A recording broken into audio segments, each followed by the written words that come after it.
Caribbean Fever, 107.5 WBLS, the leader of the UPP party, the one and only Mr. Harold Lovell. How are you doing, sir? Man, I'm fine, and I'm so happy to join you on your very well-listened-to show. Thanks for having me. Wow, how are you doing? First of all, how are you doing, man? How have you been keeping up? Yeah, I'm doing really well. I'm up here in the United States. We're doing a road show. We were in Atlanta on Wednesday and Thursday. We were in New York on Friday and Saturday. Presently, I'm in Miami and back up in New York tomorrow. So I'm so happy to join you, and just want to once again thank you for having me, and to big you up for this show that you've had running for such a long time, which is really one of the most popular shows around. Well, thank you very much, sir. I do appreciate it. Okay, so, my first thing, I played Burning Flames, right? And I've said the politician that can get Burning Flames back together will win the elections. Okay, so I got my work cut out for me. Sir, when I met you, you were the Minister of Tourism, right? That's correct, yes. And then you became Minister of Finance? Finance and the economy. And now you are the opposition leader. Well, I'm the leader of the opposition party. Leader of the opposition The United party. Progressive Party. Right. That's correct, yes. So how does it feel? How does it feel as you progress from tourism to the other one? Now you are the leader of the UPP. How did your progression feel to you? Well, it's a challenge, but I am confident that with the team I have, we will be equal to the task that we have ahead of us. We are preaching a transformational agenda. We believe that the time is now not just to change the persons who represent the people of Antigua and Barbuda, but a fundamental change in the way we do things. So it's an exciting time because we feel that there are so many opportunities and possibilities, and we really want to make a difference in Antigua and Barbuda. Let's talk a little bit about the hurricane that was in Antigua years and years ago. And I remember calling to Antigua to my friends and saying, yo, how is Barbuda doing? How is the bird sanctuary doing? How is the frigate birds doing? What happened to them? How are the people that lived on the low-lying land of Barbuda? How are they doing? So I know that you have not corrected everything from then, and then you've got other storms and other stuff coming after that. Yeah, well, Hurricane Irma, really decimated Barbuda, and they're only now coming back to being normal. It took a long time. A lot of the things that needed to be fixed took a very long time to be sorted out. But the Barbudan people are resilient people, and they have been able to surmount the challenges, and we just have great admiration for the people of Barbuda. It was brought to my attention that the Barbudians, there's an interesting scenario with Barbuda and land ownership. Can you explain that to my audience, please? Do the Barbudians own the land, or they lease the land, or they just have a friendly relationship with neighbors about the land? How does that work? Well, historically, Barbudans have never sold land and they've never bought land. They have always enjoyed a communal ownership of the land.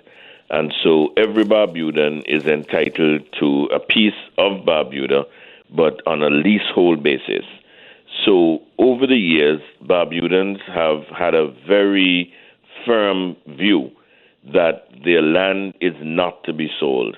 They want to preserve their land rights, and that remains a bone and a point of contention with the existing administration, who want to introduce a system whereby land will be bought and sold.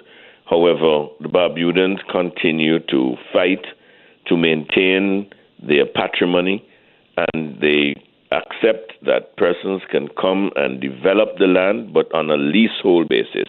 And so that's an ongoing struggle on the part of the Barbudan people. For our part, as a party, we respect that, and we see that it can coexist with the existing system that we have in Antigua, but we respect that as one aspect of the reparatory justice for the people of Barbuda who toiled on those lands and who want to maintain ownership of those lands in common. When I went there, I was fascinated with the bird sanctuary, the frigate bird. I love the name of the bird too, the frigate bird. How did they fare? It was brought to my attention that they're now coming back. That you didn't have a lot of damage by the bird sanctuary. That the frigate birds also go to different locations and come back. That's a big part of your entertainment and for the people who are there for tourism. How has that been affected? Yes, well, the frigate bird sanctuary is said to be the second largest in the Western Hemisphere. The largest, I think, is somewhere off the coast of Argentina, thereabouts. But it's certainly a major tourist attraction, and it is something that Antigua and Barbuda are very proud of, that we have been able to maintain this bird sanctuary. The sanctuary was disrupted as a result of the hurricane. However, the birds are coming back and nesting, and we expect that in short order, the bird sanctuary will be as it was before, full of the frigate birds and being able to offer a major attraction for tourists. As a former Minister of Tourism, how is tourism doing now in Antigua and Barbuda? Well, tourism took a hit like most other countries as a result of the pandemic, and it's now beginning to come back. The cruise ships are now beginning to come back. The hotels are welcoming guests once again. And so it's expected that the season coming up will be a reasonably good season in that the visitors are coming. There's a bit of pent-up demand. And so visitors from North America and England, of course, now that the pound is so low, it may affect visitor arrivals coming out of the UK. So Antigua and Barbuda will have to watch that. However, we are still a tourist country, still heavily dependent on tourism. But one of the things that we are saying, and one of the things that we are doing whilst we're here in the United States, is we see the need for us to diversify our economy. And so whilst we understand that Antigua will continue to be mainly a tourist country, we must diversify. And so we must diversify our tourism product, where we are primarily a beach destination. We also must put more emphasis on things like wellness tourism. And so this is an area that we say once elected, we would want to put a lot more emphasis on wellness tourism. There's also the cannabis industry, which is emerging, and we want to make sure that we do not miss out on that. There are also areas where Antigua is famous for Sea Island cotton, and we would like to take the cotton right up to the stage where we produce high-value garments, including shirts, blouses, dresses, and things like that. And we also are very keen to get into agro production, where we begin to process some of the fruits and vegetables that we have, but in particular, the fruits like pineapple, mango, where we can process these. Of course, we're just now completing the Deepwater Harbor, which is a project that the United Progressive Party would have pursued because it was in our manifesto of 2014. It is almost complete now, and we want to see Antigua become a logistics hub and a place where we do packaging, processing, and distribution of goods. So we're looking to diversify the economy of Antigua and Barbuda so that whilst tourism will continue to be important, we have to reduce our complete dependence on tourism. Wow. Caribbean Fever 101. 107.5 WVLS. Now that we're rocking you, we've got the Honorable Harold Lovell, the leader of the UPP party in Antigua and Barbuda. It's Caribbean Fever 107.5 WBS. Sir, I want to dive into to a topic that might be very touchy, but I'm going to dive into it anyway. I'm going to call a name of a person, and I want your reaction. Alan Stanford. Well, it's not for me to judge. The courts in the United States judged him. He's a citizen of the United States, and they found that he was guilty of conducting a Ponzi scheme, and he's been sentenced to prison. So it's not for me to second guess the judicial system in the United States. But, sir, you know what? When I was in Antigua maybe a year ago, and I came out of the airport, I realized that he's the one who built the airport. All the things around there, and then the cricket scenario that has happened. It seems like he's done a lot of good things for Antigua and Barbuda, but still he did a lot of good things, maybe through a lot of bad ways. But there is still a lot of good things that you see when you enter Antigua and Barbuda. Well, I think you hit the nail on the head. We benefited from a lot of the buildings, the infrastructural work that he was able to do.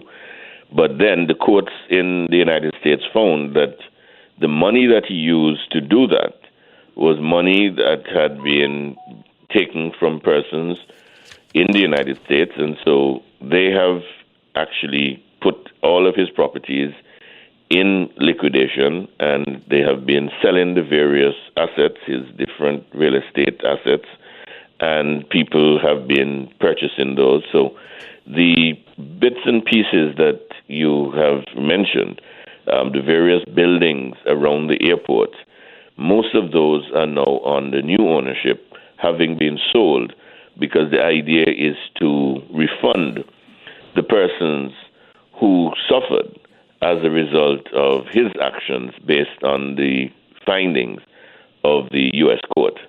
So we benefited in terms of having the buildings, but as you say, it seems as though he did it in a way that was not in keeping with the laws of the United States of America. Okay. When you become prime minister, sir, how are you going to handle, like I remember I had family and friends who invested in CLECO. They had the insurance with CLECO, and it tumbled down, and I see that the government of Barbados came in and made sure that people got their money back to the best of their scenarios, and also they did some investments for you long term that you can get your money back. As Prime Minister, how are you going to assure the people of Antigua and Barbuda that all mishaps like this that maybe have happened through Alan Stanford, that maybe who have happened through CLECO, that those people from Antigua and Barbuda who invested in these things will also get their money back? Yes, these remain ongoing projects, making sure that we get justice for our people. So as far as the CLECO matter is concerned, that's an ongoing matter. The government of Trinidad and Tobago made certain commitments, and we would wish to hold the government of Trinidad and Tobago to those commitments. We believe that this is something that ought to be done through negotiation. We appreciate that there may be difficulties. It's a difficult time financially for most countries. However, our people suffered as a result of investments made with a Trinidad-based company. And I think it's only fair and just, and I think the government of Trinidad did the right thing when they made the commitment to make good the losses that were suffered by the people, not only of Antigua and Barbuda, but the Eastern Caribbean. So this is a matter that we will continue to pursue, but we will do so using diplomatic channels. Sir, COVID-19 really ravaged the whole world. Everybody has felt the effects of COVID-19, but certain places have dealt with it different than others. You've got some people who believe that this was just something that's going to pass through like a cold. You've got other countries that took it seriously. What stance, let's say, as Prime Minister, how would you prepare for the next level of COVID-19 that is coming, something that you might not know, you might not have heard of, you might not have dealt with before, but what preparations would you as Prime Minister do to make sure that we would not be left, that we would not be found with our pants down, and we'll be ready and prepared for the next situation that's coming? Well, I think the main thing would be to cushion the impact, because if it's coming, regardless of where you are in the world, it's going to hit you. So what we would need to do is prepare to cushion the impact. And we cushion the impact, first of all, pursuing the new policies that I mentioned, diversifying our economy so that we are not totally reliant on tourism, where your visitors stop coming and it creates a major impact on your economy. We feel that there are other areas that I mentioned that once we branch out into those areas, it would make the impact less severe. We also need to continue to practice all the good hygiene tips that came with the pandemic, the regular washing of hands, social distancing where necessary, and making sure that people are educated about how the virus is spread so that we minimize the spread of any virus like COVID that may come upon us. But most importantly is what I said before. We can't stop it, but we can cushion the impact by making our countries more self-reliant in terms of food production and other aspects of our economic life, which will be less dependent on persons coming to Antigua, like in tourism, where we felt the impact very severely. You know, growing up in the Caribbean myself, spent a lot of time in Antigua and Barbuda, and also going to Montserrat, where I worked with Alphonsus Cassell, a.k.a. Arrow. And throughout the Caribbean, I mean, solar energy, when I think of solar panels and solar energy right now, I remember growing up as a kid with one little panel on your house and you had a little tank and you got hot water, you know? It seems to me that Barbados and the rest of the Caribbean has been way ahead in solar energy. We've not tried to make a solar car, but we've had hot water for years and years since I've been a kid. What is the Caribbean doing? Are you there? Yes. What is the Caribbean doing as part of CARICOM to utilize on the heat and the burning sun that happens in the Caribbean? Some people feel that harnessing the heat and also continuing with solar panels is a big money-making thing to produce power all over for not only for the grid in Antigua and Barbuda, but for the grid in Barbados and St. Lucia and St. Vincent, all over the place. We agree with that, and green energy is something that we embrace, and the future belongs to alternative forms of energy. We understand the dangers that come with the burning of fossil fuels, and we need to reduce our dependence on such things like diesel for power generation. So undoubtedly, solar and wind will become increasingly important. One aspect of solar and wind and alternative energy generally is that the research is still taking place, and so we would want to make certain that we approach it borrowing the best technologies that are available, and those countries and companies that are doing the research, we need to stay close to those developments so that we remain at the cutting edge of the new developments in alternative energy. But I agree with you, this is an area that we certainly embrace. This is where the future lies. And things like solar installation, the installation of solar panels, we see this as an area of lucrative job creation where we would encourage our people to get into that type of thing. We believe that to the extent that people can become more self-sufficient in providing their energy needs by the use of solar, we encourage that as well. And so the electric vehicles, we have come out with a policy that we would remove all duties on the importation of electric vehicles. Wow. So that we encourage and incentivize the purchasing of electric vehicles, because this obviously is the way to go, and we would want to be leaders in that regard. So I'm going to give you the final words, but before I give you the final words, then you become Prime Minister of Antigua and Barbuda. What is the first thing that you would change that would set you apart of the opposition party? We would fix the problem with our Social Security scheme. At the moment, our pensioners have to wait sometimes more than a month, going on 2 months, to get their pensions. We think this is unconscionable, and it must be fixed as a matter of urgency. So this is a matter that we will address with great urgency to make certain that the payments due to our pensioners can be made in a timely way, and also the short-term benefits, maternity benefits, and the other short-term benefits. We want to make sure that those are addressed. The water situation in Antigua is also critical, and this is a matter that we will address urgently.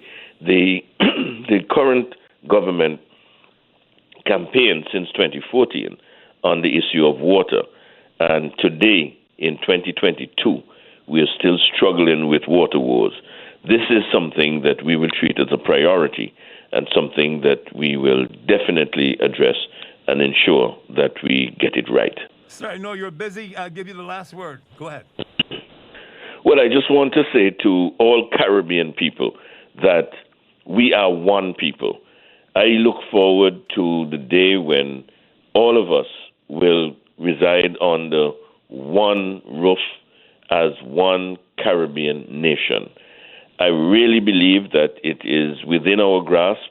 We can maintain our separate identities, but it's important and critical in the changing world that we as a Caribbean people work more closely together, and ultimately it is my dream, and I hope it comes to pass in my lifetime, that we all come together as one Caribbean nation, all for one and one for all. You heard it from the leader of the UPP party of Antigua and Barbuda. Thank you very much, sir. You appreciate it. Caribbean Fever, 107.5 WBLS.